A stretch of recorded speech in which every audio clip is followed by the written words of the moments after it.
Fast Pass, okay? Residential students who successfully complete our required enrollment steps that I just discussed will be emailed a Hornet Express Fast Pass.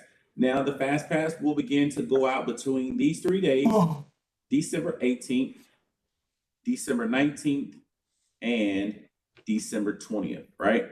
And then we'll have the holiday break. And right after the holiday break, we're going to send out the last of the Fast Pass on January 3rd. So again, December 18th, 19th, and 20th.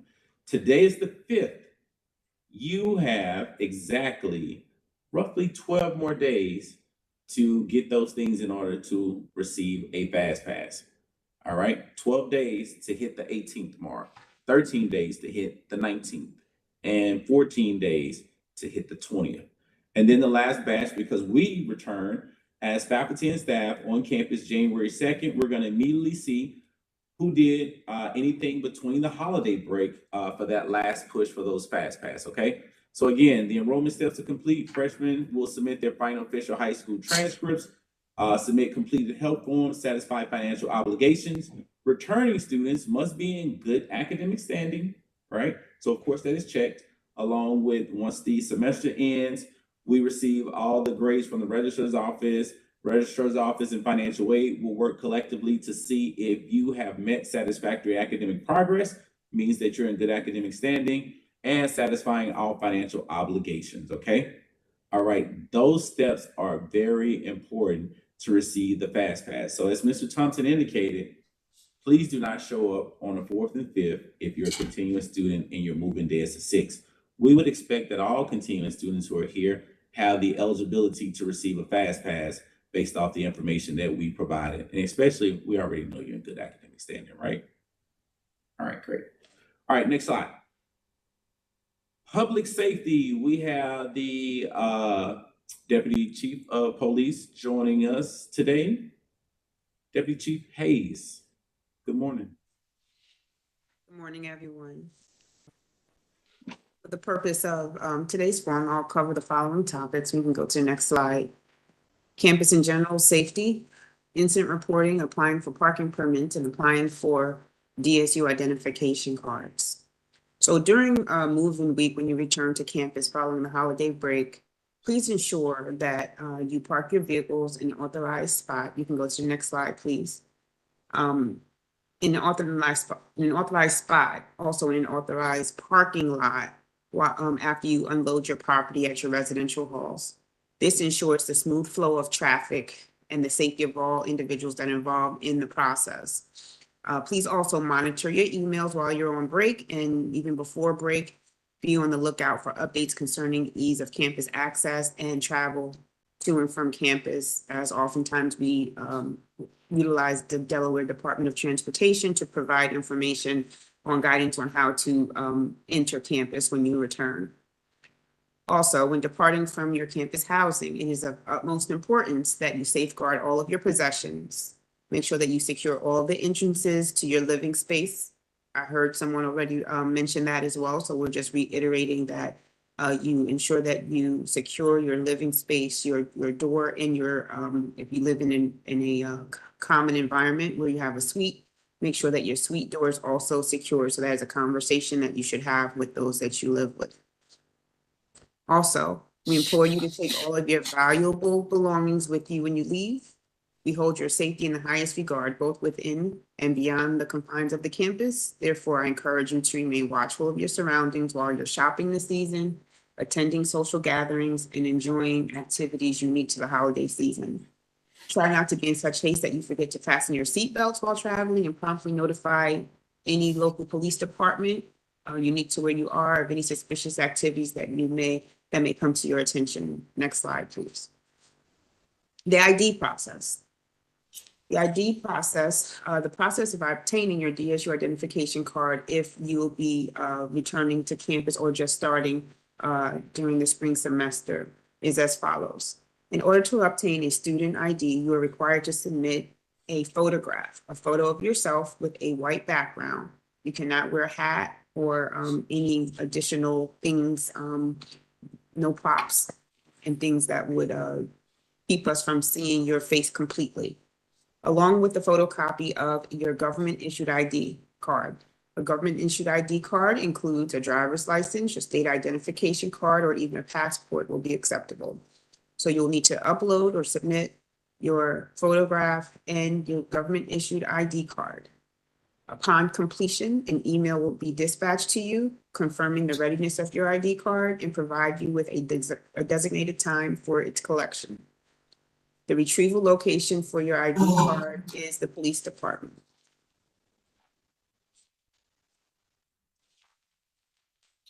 Next slide, please.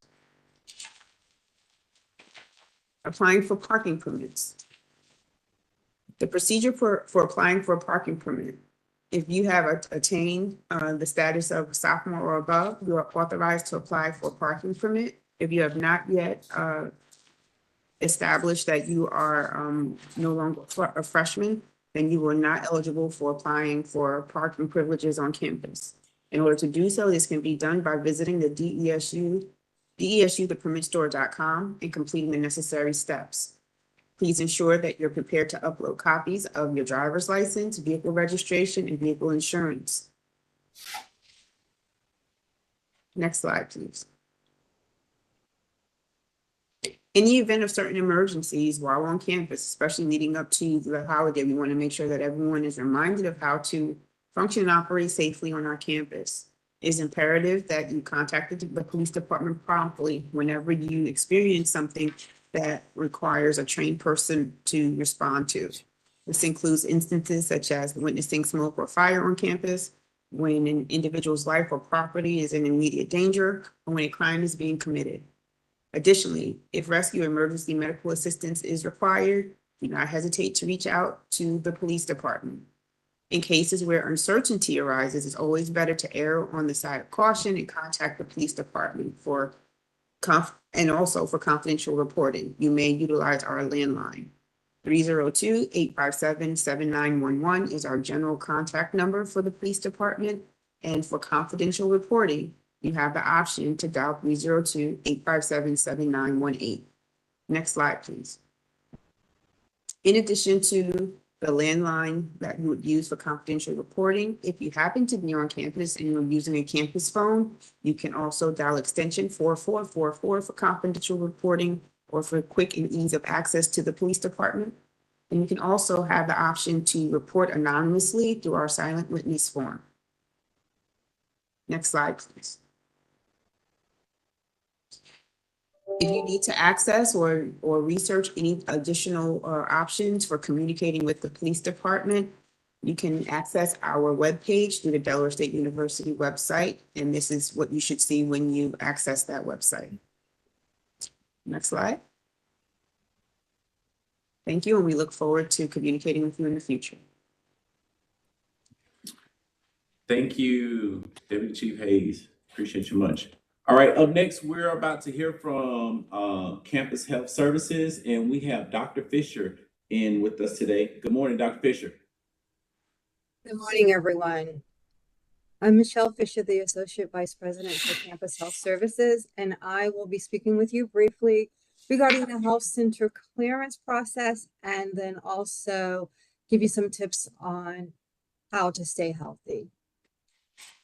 As many of you are aware, all full-time freshman, transfer, international, and residential graduate students are required to have a completed health form on file in the Campus Health Center. If you have already completed a health form, you do not need to resubmit one. Students with incomplete health forms have already been emailed. Most recent email was sent out on Thursday, November 30th. So there will be no exceptions because there are no excuses. We've already notified you that your health form is incomplete. You will not receive health center clearance to move into the residence hall until you have submitted a completed health form. A hold has been placed on your student account and will not be removed until that health form is complete. Next slide, please. I want to talk about respiratory infections because, as everyone is aware, we are in the middle of cold, flu, RSV, and COVID is still present. So the main way that respiratory viruses travel is through respiratory droplets that come out of an infected person's when they talk, breathe, cough, or otherwise blow air out of their mouth or nose. According to the CDC, vaccination remains the best way to protect yourself and your loved ones. Although vaccination is no longer required, I do strongly recommend that you consider getting a flu and COVID vaccine over the winter break. Next slide, please. So I want to just briefly talk about the way we will be managing respiratory infections on campus. As I've said, COVID-19 is still a highly contagious respiratory infection. Please do not return to campus after the winter break if you have a recent positive test or are having symptoms of any respiratory infections.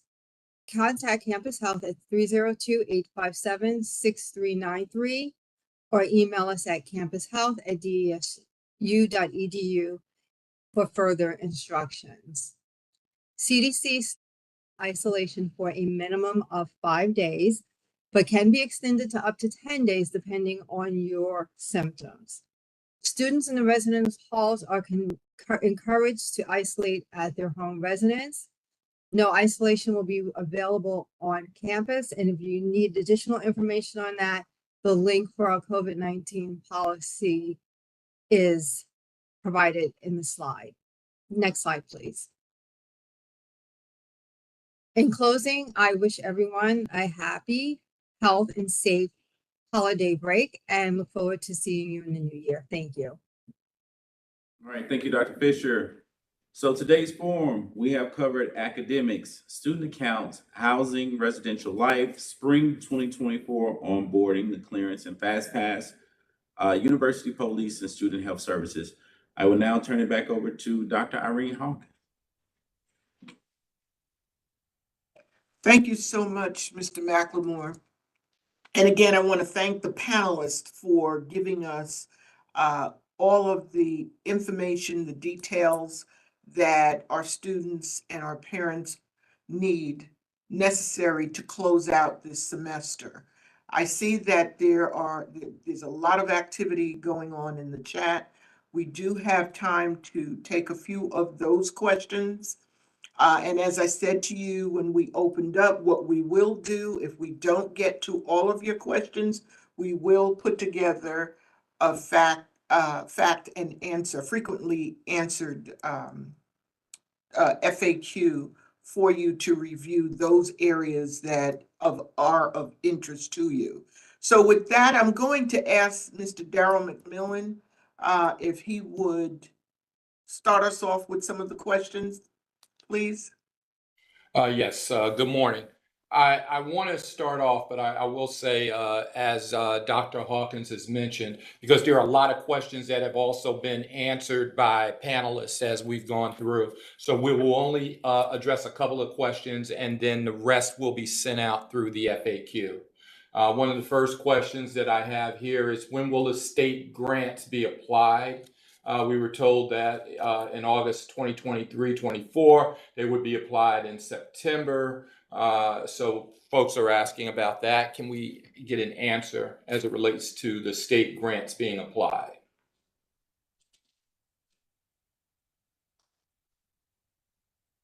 Okay.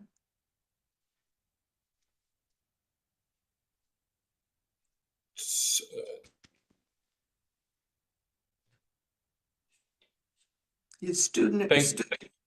Go ahead. I'm sorry, Mr. McMillan. You were saying? No, I'm going to say, Mr. McLemore, would you like to take that or to pass that on?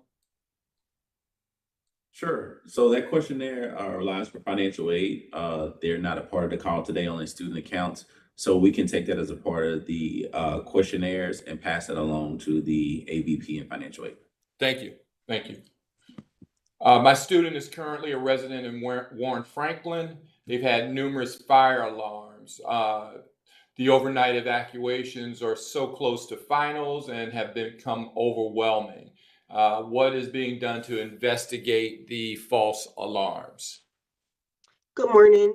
The Department of Residential Education has been working with the Department of Housing and Facilities, as well as Judicial Affairs, to address the alarms because they're not false alarms. They are real and valid alarms. So those individuals who are responsible for setting off those alarms have been held accountable and will continue to be held accountable through the judicial office. Thank you. There's a question regarding the housing contract. I am going to say that question will be addressed in the FAQ by housing. Okay. What are the tax forms for? Can you speak on the tax forms? Yes, good afternoon, everyone. The 1098-T tax form is a form that will allow parents to take a tax reduction on the student account. So it is basically allowing parents a reduction in the taxes that they have to pay. And I did place that answer in the chat. Great. There are questions as it relates to receiving VA benefits and that they're not being properly cleared for FastPass in spring. There was confusion about that in the fall from this question. Can you just speak on how VA benefits are applied in reference to FastPass?